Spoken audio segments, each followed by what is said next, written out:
मैंने अपनी दूसरी गजल आपको मैं सुनाकर अपनी बात खत्म करूंगा। मेरी लिखी हुई गजल है,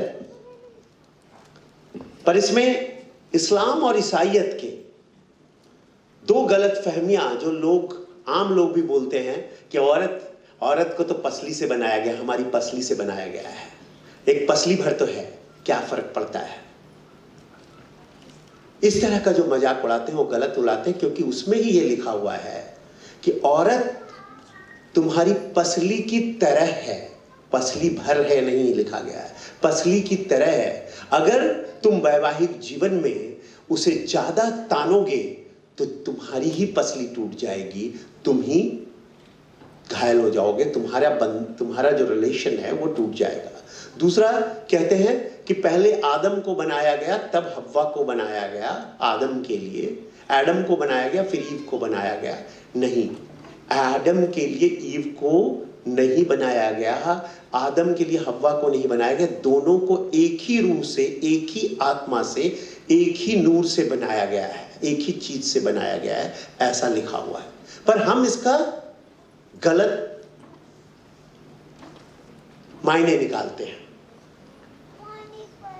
मैं उर्दू के कुछ शब्दों को, अल्फाजों का मीनिंग बता दूं। तख्लीक का मतलब होता है क्रिएशन, इस दुनिया का की तख्लीक ईश्वर ने की है, जैसे क्रिएशन किया है वैसे। और मुगाफिलत का मतलब होता है कंफ्यूजन, गलतफहमी। और एक और जो महत्वपूर्ण, पामाल मतलब होता है पैरों के नीचे कुचल देना। और मुसावी का मतलब होता है इक्वल, बराबर। औरत और मर्द बराबर हैं, या औरत और मर्द इंसानियत में बराबर का हिस्सा रखते हैं। मैंने दुर्गा पूजा के दरमियान, मैं नवरात्र का उपवास रखता हूं, और उस दरमियान मुझे ये कविता सूझी, क्योंकि उस समय कुछ घटनाएं ऐसी घटी थी महिलाओं के खिलाफ कि उसको लेकर मैंने ये गजल लिखी है। ऐ आदमी, खबरदार आदमी, ऐ आदमी वो फकत तेरी पसली से गई बनाई नहीं। ऐ आदमी वो फकत तेरी पसली से गई बनाई नहीं, वो तेरे रीढ़ की हड्डी है, उससे बड़ा होने की तेरी कोई पैमाइश नहीं। ऐ आदमी वो फकत तेरी पसली से गई बनाई नहीं, वो तेरे रीढ़ की हड्डी है, उससे बड़ा होने की तेरी कोई पैमाइश नहीं। उसके कोख में रहने का हक अब कहां से लाओगे जनाब, जब उसकी कोख को ही अब तेरी कोई ख्वाहिश नहीं। अभी भी वक्त है, अपनी मुगाफिलत से बाहर निकल। अभी भी वक्त है, अपनी मुगाफिलत से बाहर निकल। दोनों उसी रूह के तख्लीक हैं। Both are creation of the same soul. दोघे जे आहे एकच आत्माने बनलेले आहे, एकच नूरने बनलेले आहे, एकच रोशनीने बनलेले आहे। दोनों उसी रूह के तख्लीक हैं। औरत कोई आदमी की पैदाइश नहीं, औरत कोई आदमी की पैदाइश नहीं। आदमी और औरत सब औरत की ही पैदाइश है, इसलिए औरत कोई आदमी की पैदाइश नहीं। ये क्या हाल बनाया उसका तूने, जिसका तू लहू है गोशा है। ज्यांच्या तुम्ही हाड आणि मांस आहात, त्याचा काय हाल तुम्ही केलेला आहात। ये क्या हाल बनाया उसका तूने, जिसका तू लहू है गोशा है।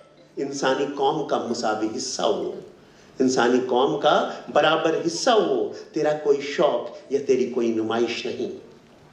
जिसके दूध से तू सींचा गया, जिसकी गोद में तू बैठा था, जिसके दूध से तू सींचा गया, जिसके गोद में तू बैठा था, उसी के आबरू से खेलने में तेरे ताकत की कोई आजमाइश नहीं।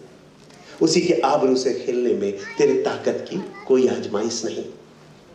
तुमने चाहा नहीं उसे शिद्दत से, न आरजू की झुक के कदमों में। औरत माँ है, बहन है, प्रेमिका है, पत्नी है, दोस्त है, सहकर्मी है। तुमने चाहा नहीं उसे शिद्दत से, न आरजू की झुक के कदमों में। वह हर ख्वाब तामीर करेगी, लेकिन तेरी कोई बेजा फरमाइश नहीं। दागदार हो गए उजाले हैं, हवस से पामाल हो गई पाकीज़गी।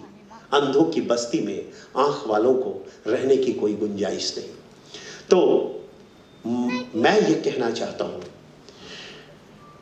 कि औरतों को पूरा हक है सब कुछ कहने का और सब कुछ करने का। हमारी सांस्कृतिक परंपरा में एक बहुत बड़ी गलती है कि हम औरत को या तो देवी बना देते हैं। मनु और श्रद्धा पर कविता लिखते हुए जयशंकर प्रसाद लिखते हैं कि नारी तुम केवल श्रद्धा हो, विश्वास रजत के नगपक तल में पीयूष बहा करो जीवन के सुंदर समतल में। या कहते हैं कि अबला रानी हाय तुम्हारी यही कहानी, आंचल में है दूध आंखों में है पानी। ये दोनों गलत है। ना वो कमजोर है ना वो देवी है, वो भी हमारी तरह हाड़ मांस का इंसान है और उसमें भी सभी गुण और अवगुण हैं। उसको उसके गुणों और अवगुणों के साथ, उसको फूल और कांटों के साथ आपको स्वीकार करने की आदत बनानी होगी, तभी वो जीवन में प्रगति कर सकेगी। आप उसमें केवल गुण ही गुण देखना चाहोगे तो आप में भी गुण ही गुण होना चाहिए, आप में भी कोई बुराई नहीं होनी चाहिए। यह सोच ही गलत है कि वो देवी है और यह सोच ही गलत है कि वो अबला है। अबला मान लिया तो भोग की वस्तु हो गई, देवी मान लिया तो उसको वो आदर्शवत हो गई, उसमें कोई गलती हो ही नहीं सकती। अचीवस बनाने के लिए इस सोच को बदलना जरूरी है। और मैं हमेशा कहता हूं, और आज आखिरी बार, मतलब आज भी मैं अपनी आखिरी पंक्तियों में, आखिरी शब्दों में यह कहना चाहता हूं आज के, कि जो जिते स्त्रिया तुम्हाला लांबसी वाटली पाहिजे, जे स्त्री जे पुरुष मानसिकताने, पौरुषी मानसिकताने ग्रस्त आहे आणि ते पुरुष तुम्हाला जवळचे वाटले पाहिजे जे पुरुषवादी मानसिकतापासून मुक्त आहे। तुम्ही बघा, कधी सास जलत नाही, ननद कटत नाही, नेहमी सूनचा स्टोव फटतो, सूनचे पदरवर दिवा पडतो, नेहमी सूनचे गॅस सिलेंडर फटतो, असा कसा काय होतो? इसका अर्थ है कि पुरुषवादी मानसिकता से ग्रस्त महिलाएं अपनी बहुओं को मारती हैं और आरोपी किसको बनाती हैं? जो बोल नहीं सकता, दीवा, स्टोव, गैस सिलेंडर।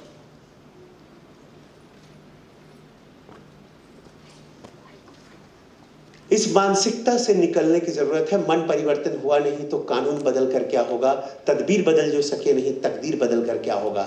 जब तक हम काम की शैली नहीं बदलते, विचार की शैली नहीं बदलते, जोपर्यंत आपण बदलत नाही तोपर्यंत काही बदलणार नाही।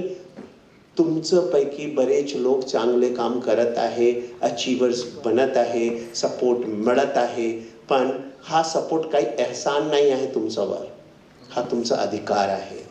तुम्ही इक्वल आहात, बरोबर आहात। धन्यवाद। जय हिंद।